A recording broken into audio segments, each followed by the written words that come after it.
Welcome to Canada, the podcast that helps you prepare for your Canadian adventure with clarity and confidence.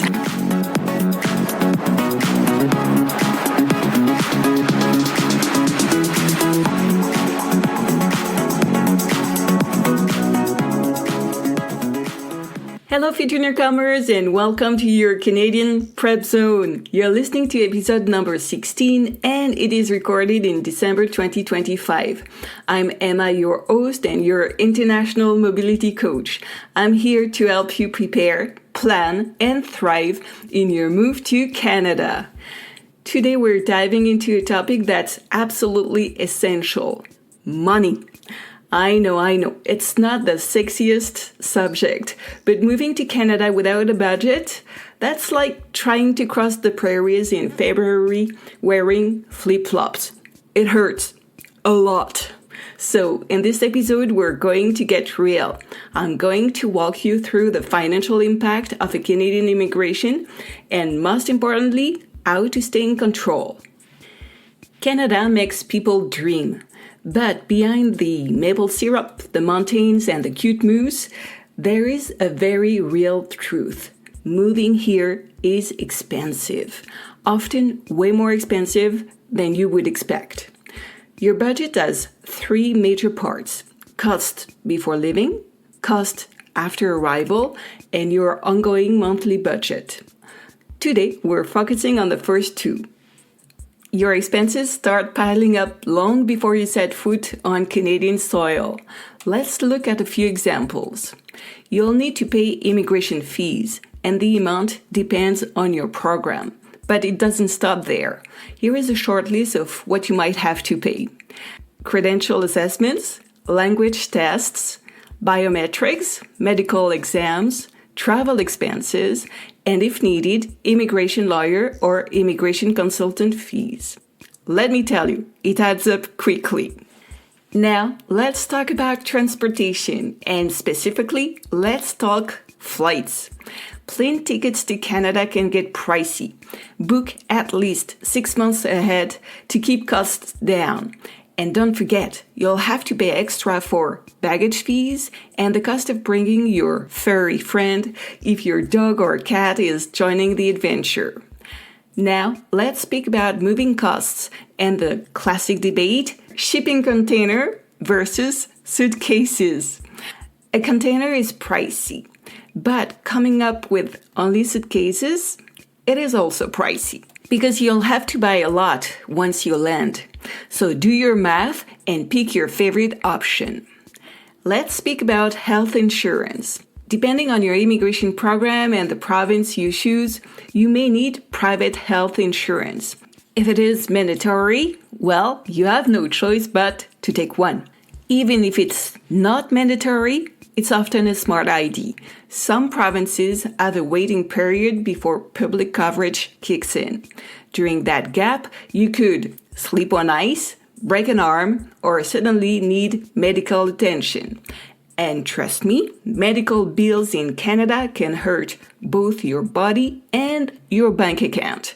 So consider a health insurance for a short time or a long time. So to sum it up, before you even pack your suitcase, the financial clock is already ticking. Immigration fees, language tests, moving options, flights, extra luggage, health insurance, these expenses stack up fast. Planning ahead isn't optional. It's the only way to protect your savings and get your Canadian project off on the right foot. Now, let's imagine you have passed immigration, unpacked your suitcases, and survived the jet lag. Fantastic! What about your finances? Housing is a major expense, and depending on the city, competition is fierce.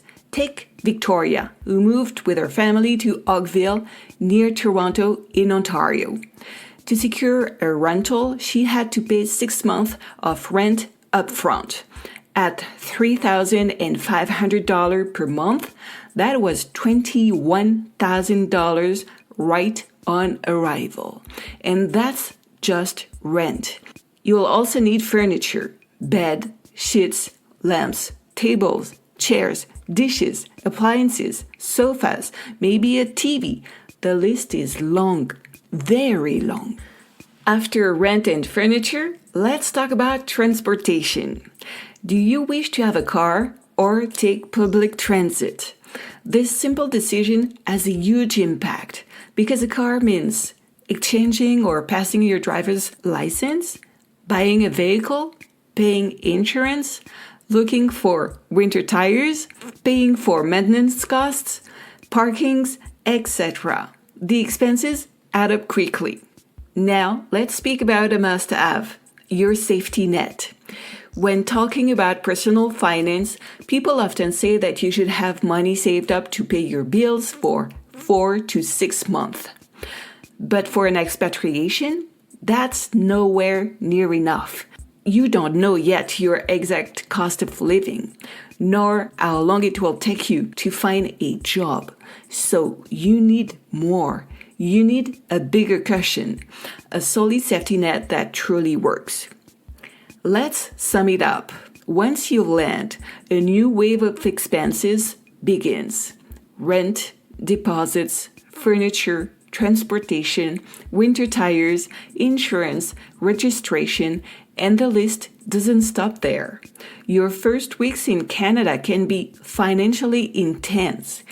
Anticipating these costs helps you stay confident and avoid the stress that often catches newcomers by surprise. Maybe you're thinking, you know what? I'm lucky and optimistic. I will be fine. No need for a budget. Really? Financial improvisation is the fastest way to fall into stress, fear, guilt, and insecurity. Picture this. You're in Canada, checking your banking app 5 times a day. Everything feels expensive. You hesitate before buying anything. Unexpected expenses terrify you. You feel lost, vulnerable. That's exactly what financial improvisation does, and it can destabilize your entire immigration project. Now, imagine the opposite. You have run realistic simulations. You have a clear budget, up-to-date numbers, a solid emergency fund. You feel grounded, calm, confident. Your project suddenly becomes stable, resilient, and sustainable. This shift from fear to clarity doesn't happen by accident. It happens because you take your financial planning seriously. So, how do you do that? Well, you don't need to navigate all of this alone. There is a tool, actually a roadmap, that exists specifically to bring you from uncertainty to clarity. And this roadmap is my book, Cost of Moving to Canada, The Ultimate Guide. This isn't just a book. It's your step-by-step financial guide to building a move to Canada that is realistic, solid, and peaceful.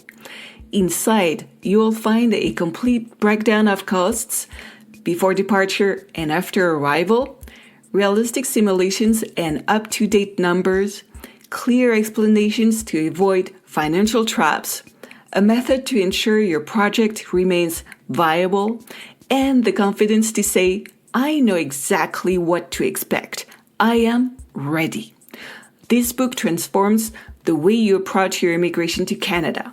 It takes you from guessing to planning, hoping to knowing, worrying to feeling in control. It gives you what every future newcomer truly wants: clarity, serenity, and the confidence that comes from having a solid, reliable financial game plan. And if you're wondering, yes, this book makes an amazing Christmas gift, whether you give it to someone or give it to yourself. Because the best gift you can offer for a Canadian immigration is peace of mind. Let me give you 3 takeaways from this episode. First takeaway: moving to Canada is an extraordinary adventure, but it requires serious financial preparation. From immigration fees to travel costs, your pre-departure expenses are substantial. Understanding them early helps you build a realistic plan and avoid last-minute panic. Second takeaway, your arrival phase brings a second financial wave, one that's often underestimated. Rent deposits, furniture, car-related costs, and essential purchases can drain your budget quickly. Knowing what to expect allows you to stay grounded and make informed decisions.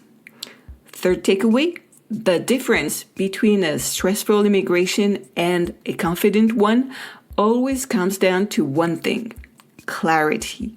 When you know your numbers, anticipate your spending, and build a solid safety net, you transform your experience. Instead of feeling vulnerable, you gain control, stability, and peace of mind, the foundation of a successful long-term life in Canada. You can find the notes for this episode in the Learn section of my website, bienvenueaucanada.ca. This will allow you to review the key points of the episode.